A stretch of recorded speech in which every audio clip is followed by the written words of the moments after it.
All right, we're going to start week 6, which is on copyrights, math, and other problems. Now, keep in mind there's going to be 2 videos. I'm going to talk about the narrative of copyrights, but we're also going to talk about how to calculate band member pay. And that's going to be on a separate video, so you're going to have 2 links to watch this week. All right, let's dive into copyright. Copyright literally means, this is the definition, the legal right to be the only one to reproduce, publish, and sell a book, musical recording, etc. for a certain period of time. It means the right to copy. That's all it really means. In Nashville, there's an old adage that says it all starts with the song. But what really constitutes a song? What makes a song? Legally, a song is lyrics and melody. The chord progression is not considered part of the song because it's not copyrightable. The title is not copyrightable either. Now, that is somewhat changing. The Blurred Lines case that happened um, a few years ago, that was basically a groove. Now, the groove was exceptionally similar to a Marvin Gaye song, but yet again, it was unprecedented because basically they were given rights to Marvin Gaye's family was given rights to the Blurred Line copyright, a portion of it, because the groove was copied. That's a whole new thing, and really, we'll get into that more in your publishing class, but a kind of a scary scenario for songwriters because there's only 12 notes, and there's only a certain amount of chords, and there's only a certain number of variants that you can do. And so if we're going to start copywriting chord progressions and grooves, we're all going to be in trouble because we're all stealing if that's the case. Now it says that a copyright is you're only one that has the right to reproduce, publish, and sell for a certain period of time.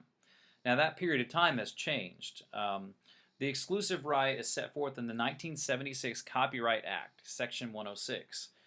Copyright protects the author of a work for a stated period, that it lasts 70 years after the death of the surviving author of the work. So what that means is if there's 2 writers and one dies and then 10 years later the other one dies, that 70 years extension doesn't start from when the first author dies. It starts from when the last author is deceased. So it's 70 years after the last writer passes on. But that includes the right to make, dispose of, or otherwise control the literacy, musical, dramatic, or pictorial and other copyright works. A copyright, now here's a big Pandora's box. A copyright technically begins the day a song is written down and recorded. That means recorded on your iPhone. That means thrown up on YouTube. That means doesn't matter how it's recorded.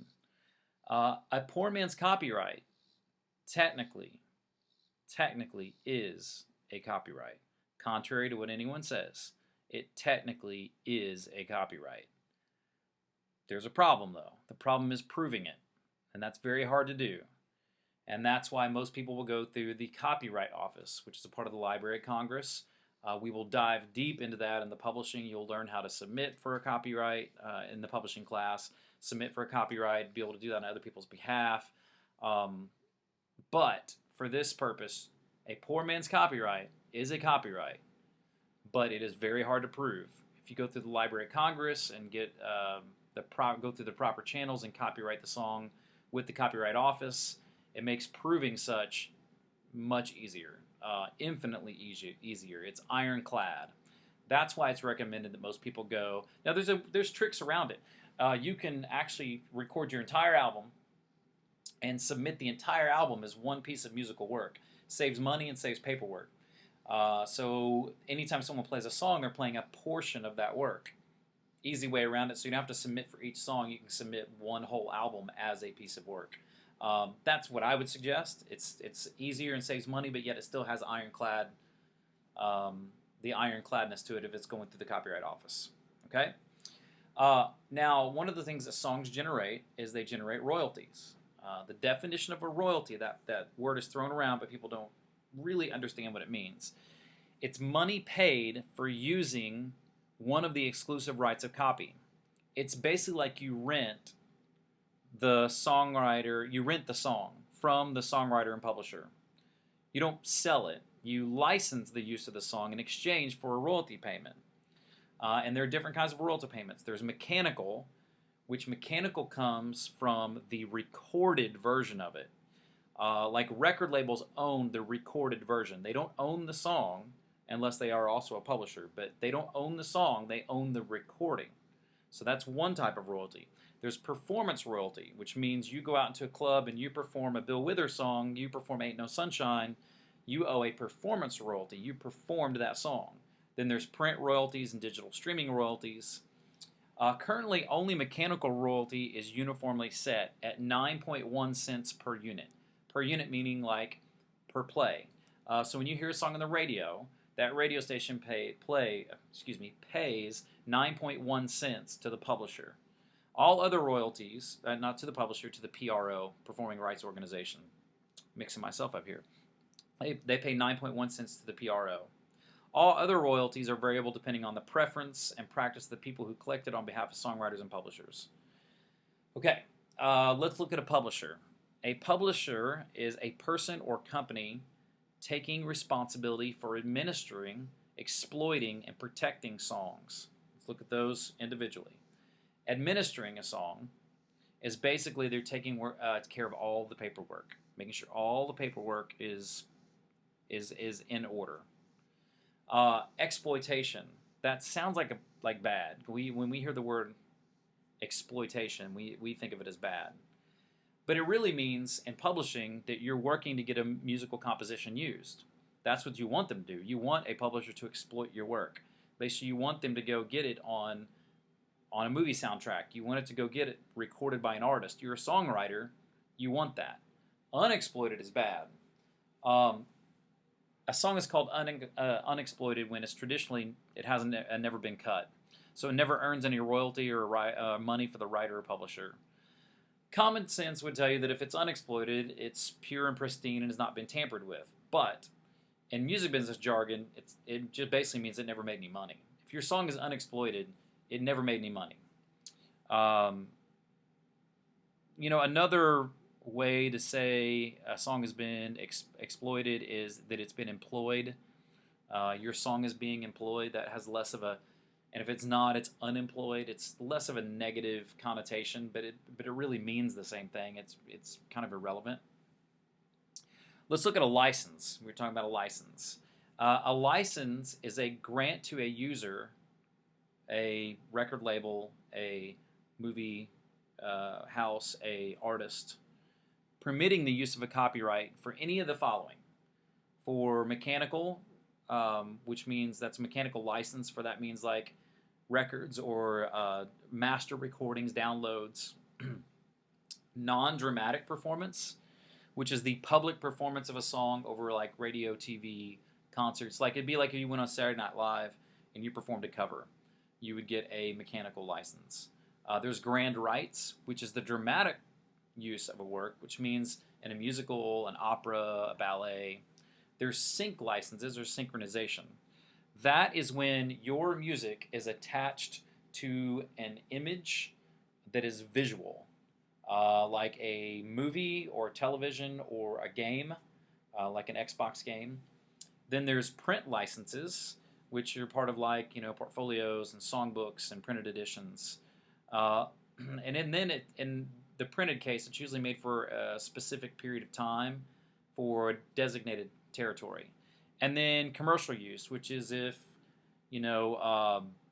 Ford truck wants to use your song in an advertisement. And most of the time, that ends up being a for-hire work. They say, we're going to pay you X amount of dollars, and we're going to use it as much as we want. Now, all these copyrights, we're talking about an author. What is an author? We talked about what a song is, but what is an author? An author, under copyright law, is the creator of the original expression in a work. So an author is the creator of the original expression of the work. The author, my buddy writes a song. I take that song to the studio. It's just acoustic guitar and vocal. I go take that song to the studio and I make it awesome. I put a groove to it. I have background vocals. I make it super hip and awesome, and all the hipster kids with their mustaches and their special coffee and their stupid tank tops and all that. They think it's awesome. Makes a bunch of money.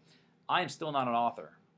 He was the original expresser of the work, so he is the author. So he would own the copyright. What does a copyright owner control? The right to copy. We're reviewing here. The right to copy, the right to use, the right to sell, and the right to perform. So how do you obtain a copyright? Like we said before, poor man's copyright counts, so you do not have to register. But it must be original, it must be fixed, which means there must be proof of some sort. That's where the Copyright Office comes in. Technically, if I wrote a song and threw it up on the internet, on YouTube, that is time-stamped, and it is fixed. Say somebody in Brussels, Belgium, does the same thing at the same time. I could say, basically, he stole my copyright because he put that video up 2 days after I did. The problem is I would have to prove that he knew that it existed and prove that he did it on purpose. The Copyright Office, when you register, helps with that. Like I said before, I never register my songs individually with the Copyright Office. I do make a timestamp recording on YouTube, and then I send my entire album to the Copyright Office, and I register through my PRO individually the songs. So it's sort of three-pronged. I do the poor man's copyright as soon as I get the song done, and then I register with my PRO as soon as I get the song done, and then whenever I put the album out, I register the entire album with the Copyright Office. There's a link that I'm going to include in the syllabus, the Lawyer for Musicians, which talks about all the streams of revenue and how songwriters make money. Now, let's say you've recorded your song and you're 3 albums down the road and somebody comes along and says, hey, that song off your first album, I'd like to put it out on my album. First of all, can you tell them no? And the answer is no, you cannot tell them no. They can record that if they want to, and you can't stop them. When you write a song, it is assumed that you have first use, which means you decide how it's used first. You can record it yourself. You can let somebody else record it and give them first use rights. After it's been recorded and put out in the public the first time, nobody needs to ask permission anymore. It's then called a compulsory license, also known as a statutory license or mandatory collective. Basically, a compulsory license, here's a definition, provides that the owner of a patent or copyright licenses the use of their rights against payment either set by law or determined through some form of arbitration. So you do not need rights to use a song as long as it's been recorded first. The compulsory royalty rate in the U.S. is 0.95 cents. It's the temporary right to use, and it can be used by multiple artists over and over. So let's kind of jump back for a second into the proof of intent to steal a copyright. Elvis Costello says this: every great writer is a thief, and if he tells you he's not, he's also a liar. So that means we've all stolen stuff. No matter how original you think your idea is, you are a confluence of your influences. So if your favorite artists are artist X and artist Y, and you come up with something original, I guarantee you, if I know that you really love artist X and artist Y, I can trace back and go, oh, he got that from them and that from them, whether you realize it or not. So there's really no fixed criteria, though, to determine when it crosses over from wearing your influences on your sleeve to copyright infringement. I'm also going to include the links for Miranda Lambert and Steve Earle. This is interesting. Miranda Lambert wrote the song, the Kerosene song. She gave co-writer's credit to alt-country singer Steve Earle, only after others noted the similarity to his song, I Feel Alright. Basically, she said in an interview that she had unconsciously copied the melody and structure, saying, I didn't purposefully, this is a quote from her, I didn't purposefully plagiarize his song, but unconsciously I copied it almost exact. I guess I'd listened to him so much, I just kind of had it in there.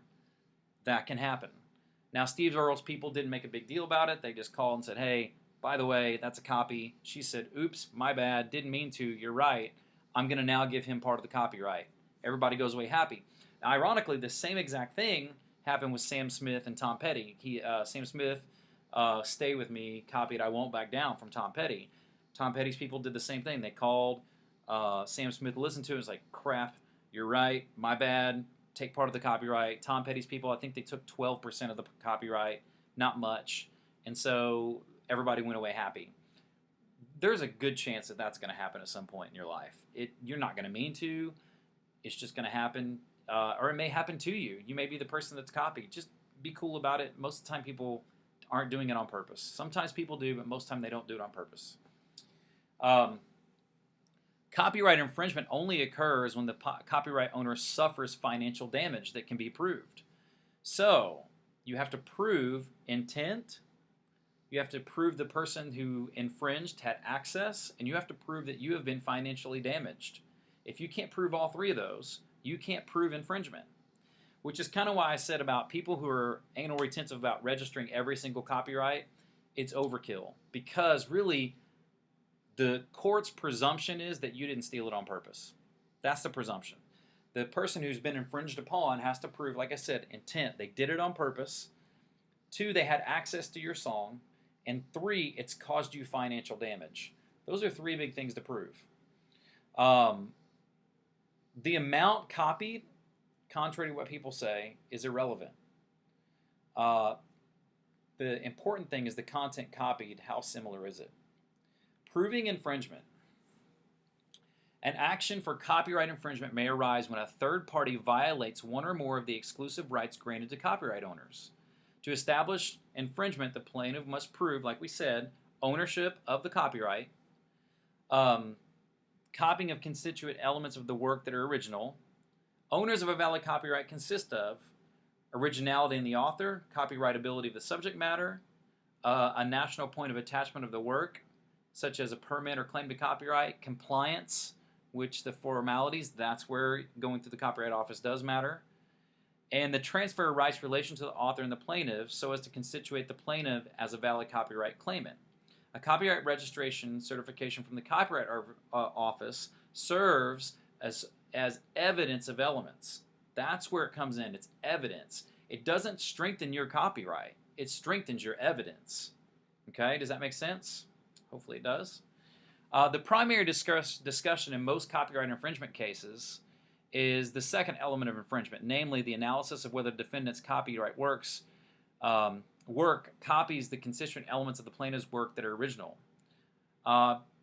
Basically, you have to prove that, like I said, that it was on purpose and they had access to it. If they didn't have those, you're going to have a hard time proving it. That is the lecture on copyright, and that is week 6. We're quickly coming down to this semester, so hopefully we will get that taken care of soon. All right.